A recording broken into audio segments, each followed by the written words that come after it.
Hey Gateway, this is Pastor Jason Crabtree, and welcome to Gateway Midweek, where it's always a joy and an honor to be invited into your home every Wednesday night here at 7 o'clock. And, we always look at Gateway's purpose: invite, connect, develop, and serve. And here we have a couple. We didn't even talk about this, but quickly, why don't you introduce yourselves? Let us know maybe how long you guys have been together and how long you've been here at Gateway. My name is Vanessa Bailey. And I am Justin. We have been together for 12 years, and we've been attending Gateway for about a year and a half. Yeah, and so, like I said, invite, connect, develop, and serve. Connection is a huge part of a lot of what we do here at Gateway, and it is a huge part of your guys' lives. And so why don't we kind of just launch into there, connection, kind of how this kind of all started, and just kind of share kind of what God has been doing and share a little bit of your story. Okay, I'll start. So almost 5 years ago, we were actually attending a Connect event at the church that we attended prior to Gateway. We had decided it was time for us to really get involved in a small group and host a small group, be leaders for a small group. So we were attending that event, hadn't been there probably even 30 minutes, and we got a call from our babysitter back home that we had police and a social worker at our front door, and 911, come home right now. So we left the Connect event, rushed home, had no idea what to expect. And we had been foster parents for 10 years at the time and had over 50 placements in our home. And had a little girl at that time that we were almost finished adopting. We'd had her for a year and a half. And so we got there not really knowing what to expect, and they told us that there were some concerns about our home that had been made from children who lived with us prior, and that they would be taking that little girl from our home that evening and starting an investigation into our house. So we didn't really know what to think. We pretty much crumbled. Life crumbled immediately right before our eyes. Everything we knew and were used to ended in the blink of an eye. They did remove her that night, told us it should only be a few days. The investigation should be quick. She'll be back in no time. Don't worry, don't stress. Everything will be fine. Anything you want to add? Well, and we had been foster parents, I think she said, for quite a long time, and it's not uncommon for foster parents to have allegations against them. We knew this. We didn't have a whole lot of experience with it, but we knew that this was something that had happened, and we kind of had this trust the system kind of a mentality going into it, and really just thought, okay, we're good people, we have nothing to hide, this is not going to be an issue for us. Let's trust the system, trust that these people have our best interests at heart. And so we kind of just agreed to everything, didn't call lawyers, didn't fight or anything, and kind of just let the cards fall where they did. So it's a super long story, but in short, God showed himself to us so many ways and so many times, starting with that night as we both crumbled into tears and really hysteria as we packed our little girl up that we'd had for a year and a half. The police officer who was there pulled me aside and said, "Hey, you guys probably don't know this, but I go to church with you. And I do security every Sunday morning, and you guys are awesome. I'm here for you. If there's anything I can do, I'll do it. Just let me know." So what they told us would be a few-year investigation, or a few-day investigation, actually took 2 years. And we pretty much lived in a constant state of turmoil for 2 years, not knowing what was going to happen, not knowing what the outcome of the investigation was going to be. 3 agencies ended up investigating us. A criminal investigation against both of us ended up being started. And so we were just blown away and completely blindsided and really had no idea what to do. So in the midst of that, we made the decision, let's go ahead with the small group anyways. This is probably the worst time ever. Things couldn't be worse. We couldn't be more in shambles than we are right now. Yeah. Let's do it. We really need to host a small group. So we got back in touch with the Connect leader and said, hey, we're ready. Bring us some people. We need help. We need people to rely on and to lean on and to help us. And so we started a small group, and literally the people in that small group sustained us for those 2 years and still do to this day. We formed such close relationships in the time when we were hurting so much and felt like we had really nothing to give. We have nothing. Everything's been stripped from us. We have nothing right now. And God just showed himself to us through those people and those relationships that we established. The little girl that we were supposed to have adopted ended up being adopted by another family. within the course of that 2-year investigation. And so we lost her. And then we had a little shining light that we thought, oh God, you're so awesome, how great, this is super exciting.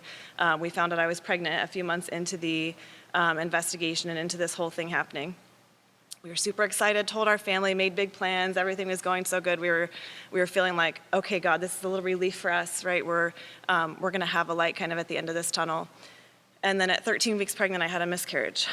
So just when things couldn't get any worse, they got worse, and we lost our biological baby. So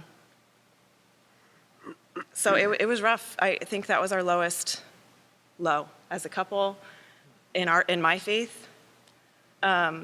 We were tested and challenged in every single way that we possibly could. Our careers were at risk. Our own kids were at risk. I mean, everything was gone, was just stripped. And it really just brought questions to our minds about, everything. We and, it was such a dark time, but in the end, it brought so much light to our lives and so much betterment to our faith and our character. I had been somebody who, if I had seen us in that situation, would have said, oh, you're under investigation, you're probably guilty, and I would have, maybe been more judgmental. And these people coming in to be in our small group heard our story, and I mean, they couldn't have been more accepting and loving. And, like Vanessa said, just, we really saw God working through them. And, we, at our lowest, pulled together probably the most, us and with our small group. But even growing in our faith, like I said, learning about God's sovereignty and, his character and who he is and how good he is and how there is a purpose in everything he does. And as much pain as it might bring, there is light at the end of the tunnel. And you talk. Yeah, well, I mean, just in you sharing, I know that we've talked before. Part of me and my wife's story is we've also lost a child, and so again, like you said, these things it couldn't get any worse, and then it gets worse, and then this happens, and then that happens, and I've often said there's that saying that says, "What doesn't kill you makes you stronger," and I think, yeah, but it almost killed me. Yeah, and literally. so. I think you said something I think is really important, just to kind of maybe just sit on a little bit, which is, when these things happen, we begin to ask questions, and so, whatever you're going through, I mean, you're watching this, here online or on YouTube or whatever.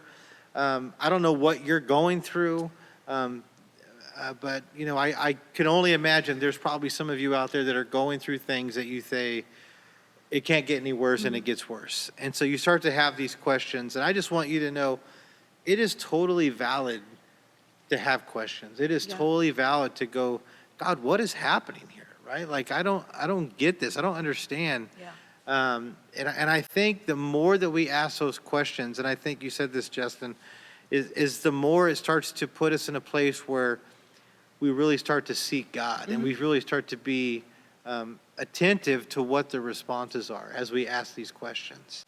Because it's very easy for people to, during these times, to turn away from God, to lose faith. It would have been. And I get it. And those things are, the anger, the bitterness that comes in. I mean, have been through it myself. Some of those feelings and emotions are in the moment can seem very justified, but if you don't turn that corner, I mean, you can find yourself in a pretty lonely place. Yeah. All the more reason to point out the fact that through all of this, you're saying you had a support system, you had people loving on you and praying on you, and saying, no matter what, we're still going to show up at your house every week. Yeah. Right? And so I think that is just huge.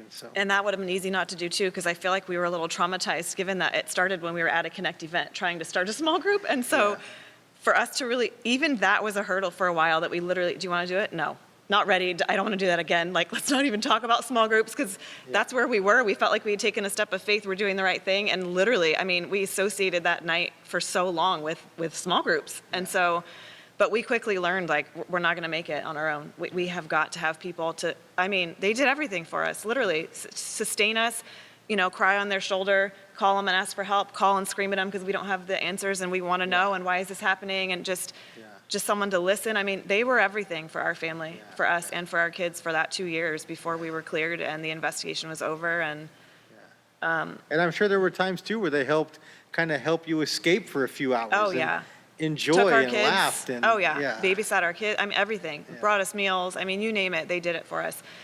Right down to the fact that some of them came to court and testified for us. I mean, we were in the thick of the worst, and I mean, they were everything. And still, we have relationships with them that, if we had not done that.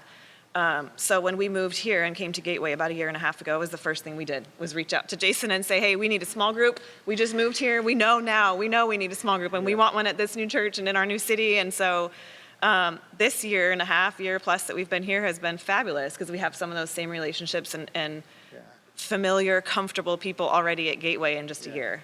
And so it's that's what life's all about. I mean, I can't say more for how important that is. And like he said, we felt like, okay, if there's ever a group that's not going to like us or want to be friends with us, it's going to be now, because we don't really have anything good going for us right now. Like, we look really bad on paper. And they weren't. I mean, they were just so gracious and so loving, and they loved us right through that whole 2 years. So, Yeah, I remember you guys coming into my office, talking about small groups. And you're, I want to say 5 kids? Yep.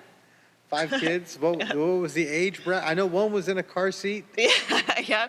Our oldest now is 13, and our youngest is 1.5. Yeah. So we have a house full. That's awesome. That's a small group right there. It is. Right. Our own little small group. Yeah. That's awesome. That's awesome. Yep.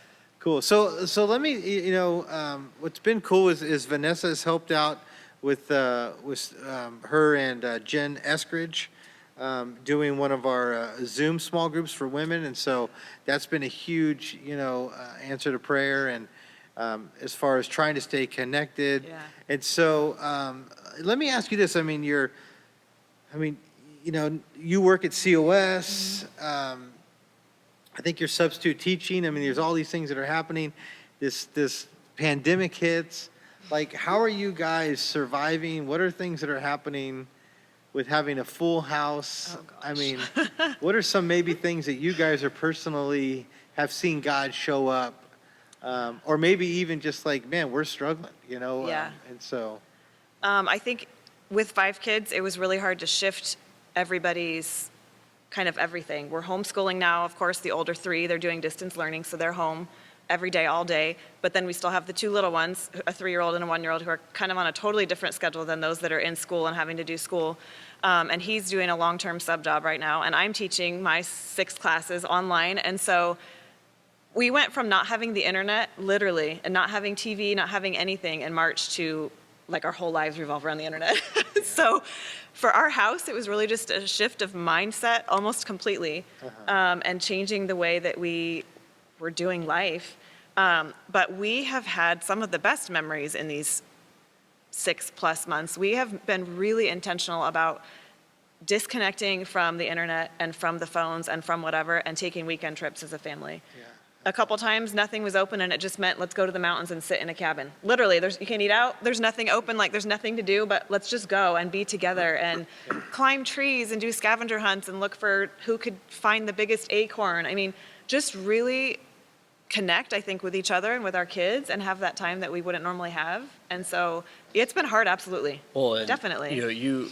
She's had to remind me a few times, like, hey, did you text so-and-so? And that's the other thing is, when you're not disconnecting, it's been really important for us to be intentional about connecting with those who are, in our small groups and things like that. Because it's so easy for me to just get caught up in the day-to-day, and then, okay, it's small group night. Like, they're coming over, I'll talk to them then, and, not reach out as much during the week or whatever. But it's been important to be more intentional throughout the week. Awesome. Yeah, and I've noticed that the people that we have reached out to have really appreciated it. And I think no matter what you're doing right now or who you have, people just feel lonely in general.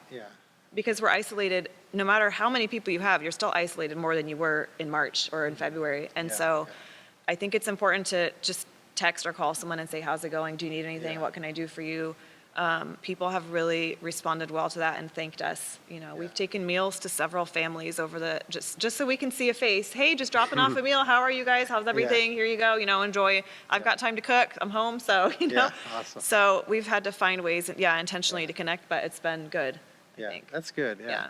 So, I mean, what an encouraging word, that word of being intentional, right? And so, as you were sharing that, I mean, we just recently have had conversations in staff about individuals that, that are older and really haven't had any connection over the past, 6, 7 months. Yeah. And so how can we reach out to them? And that word intentionality is just huge, just being intentional. And so I want to encourage you, if as soon as Vanessa said that, a name popped into your head, man, stop what you're doing right now.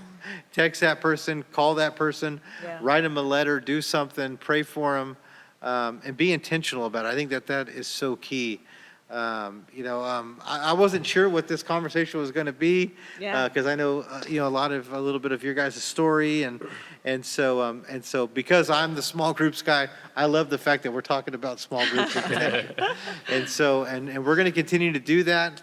Continue to have Zoom groups, continue to hopefully as more time goes on, we're able to start slowly getting together, and so that is our intent. And so, but man, we just want to thank you guys. Even just being here for just a short period, you guys have made an impact on Gateway, and me personally, because I love it when people, show initiative and say, "Hey, we need, connection's important, and we want to be a part of that." And so, we really appreciate you and your family. It's been cool to see them when we've had the kids choir and up there and being a part and jumping in. And so it's been awesome. It's been awesome. And so we appreciate you guys. And so, Thank you. Hey, thanks again for joining us on another Gateway Midweek. I love the fact that we're sharing stories because we just want to connect with you as much as we can. And so, again, like I always say, we love you and miss you, and we'll keep connecting with you because it is what we do. Hey, have a blessed week, Gateway. And we'll see you again. God bless.